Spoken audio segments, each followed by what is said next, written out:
Hey, welcome back everybody. Today I'm on the range with my Savage 64 Precision.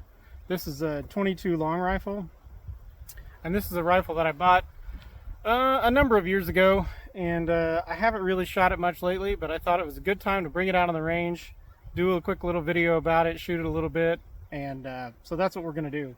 Now, to start out with, I'll just kind of go over some of the specs of the rifle, tell you some of the pros and cons, then we're going to shoot some groups on paper with a couple different ammunitions, and then shoot it around on steel a little bit, just to kind of get a feel for it and tell you some of my thoughts on it. So it is, like I said, it's a 22 long rifle. It is a 16.5 pretty heavy profile barrel. It's threaded 1/2 by 28, so I'm running my rugged Obsidian 9 on here. The chassis that it comes with is this MDT Oryx, which is obviously made for Savage for this project by MDT. It's got the replaceable AR style grip. It's got M-LOK up here on the front, which is really nice because I'm able to add like a pick rail and a bipod really easily. The pick rail allows me to run it on my tripod, so really like the stock. The stock is really ergonomic, but the action is just a regular Model 64 action. It does come with this MDT 20-minute top rail that comes pre-installed, and that's pretty much the way you get it. I've got this little Bushnell rimfire scope mounted up here. This is just a 3-9, and it's in some I believe these are Monstrum, some cheap Monstrum rings. Now, when I first bought it, I had it set up with a nicer scope because I thought I would use it as like a trainer, but I just didn't really shoot it as much as I thought I would, and it really, I mean, you'll see some of the groups I shot here today are pretty good, but it didn't give me really the accuracy that I was hoping for.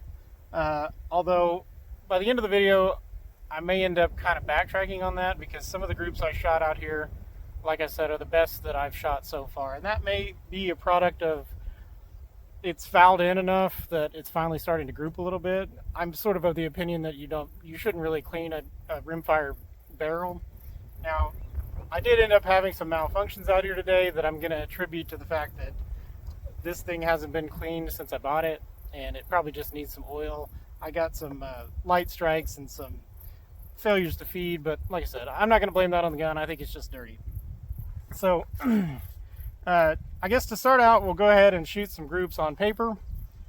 This first group is just going to be some Aguila bulk pack ammo.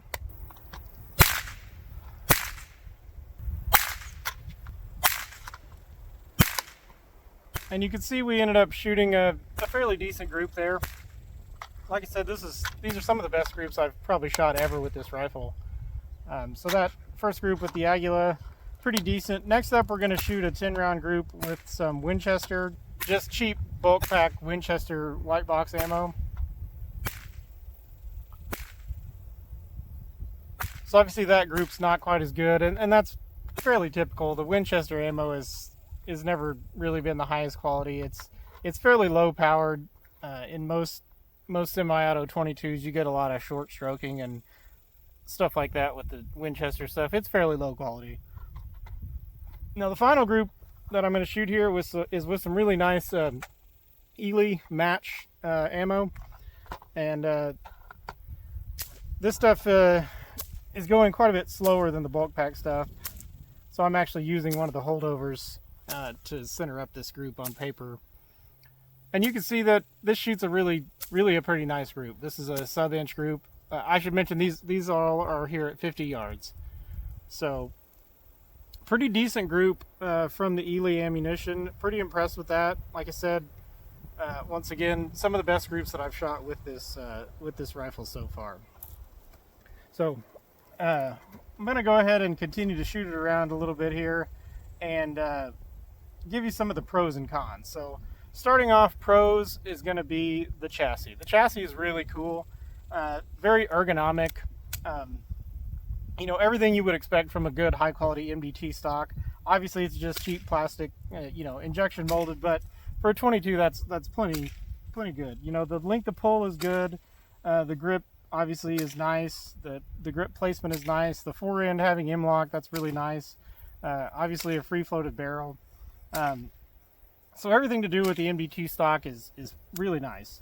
And obviously, that's the selling point of this rifle. This is something that is going to give you that modern rifle feel with the vertical grip and all that. So all that is good. The top rail, the pre-installed top rail, that's a nice feature to get on the gun.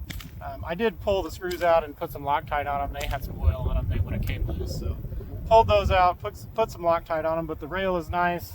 Like I said, the chassis is nice, and the fact that it's threaded is also nice.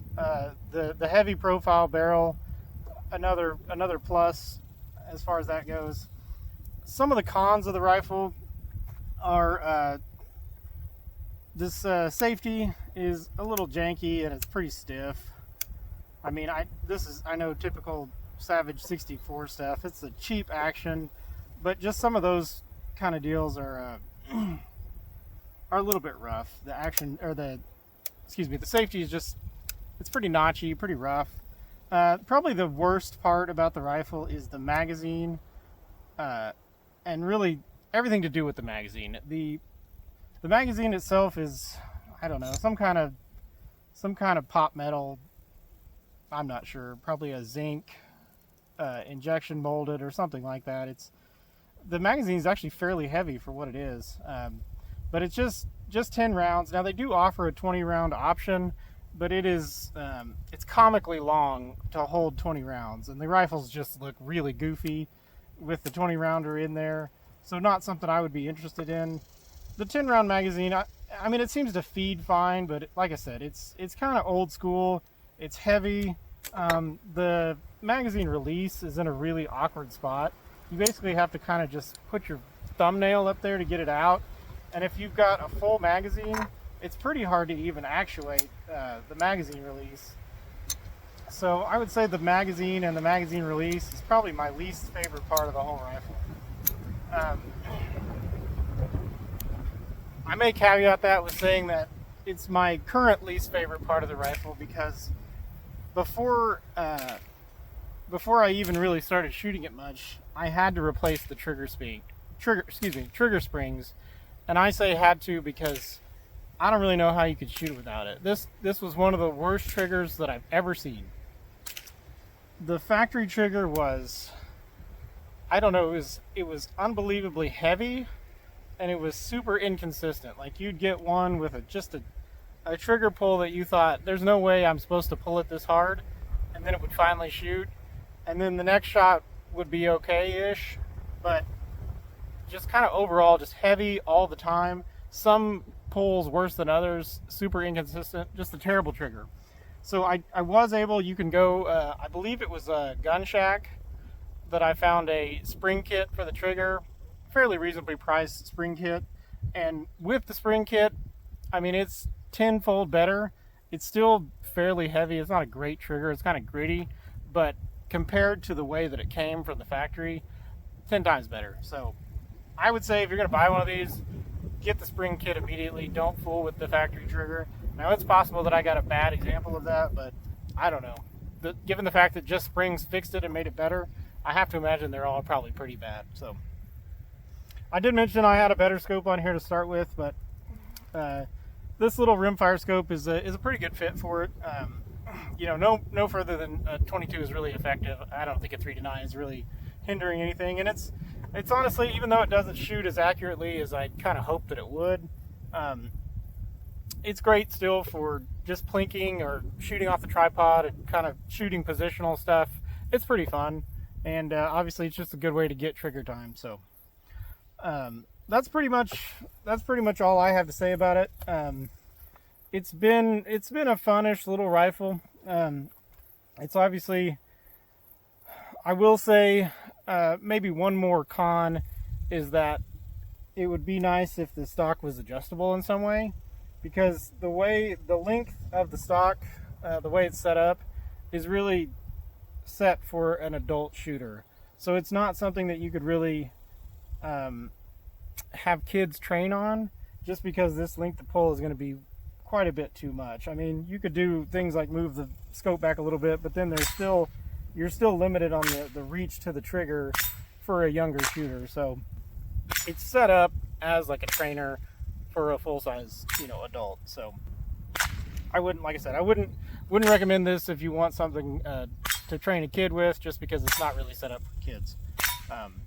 Anyway, I'm gonna wrap this up here. Those are my thoughts on the gun. Go ahead and shoot it a little bit here at 100 yards with a mixture of the Aguila and the Winchester ammo. But there you go. That's my review of the Savage 64 Precision. Thanks for watching, and we'll see you in the next one.